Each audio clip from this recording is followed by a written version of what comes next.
విజయ పదంలో నడిపారు కూటమి ద్వారా.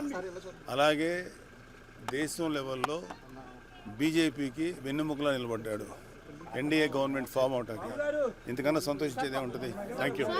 పవన్ కళ్యాణ్ చూడడానికి వచ్చాము. అంటే 10 సంవత్సరాల తర్వాత ఆయన అధికారంలోకి రాబోతున్నారు, ఏ విధంగా అనిపిస్తుంది మీకు? ఏ విధంగా అనిపిస్తుంది అంటే 10 సంవత్సరాల నుంచి అతని కోసమే తిరిగాము, అతని కోసమే పనిచేసాము, అతని కోసం ఎన్నో మాటలు పడ్డాము, ఎన్నో తిట్లు తిన్నాము, ఎంతోమంది ఎక్కడెక్కడో చాలామంది కొట్టించుకున్నారు. వాటన్నిటికీ ఇప్పుడు మేము ఆనందించే సమయం ఇదంతా. దాన్ని మేము సెలబ్రేట్ చేసుకుంటున్నాం మా నాయకుడితో, అంతే.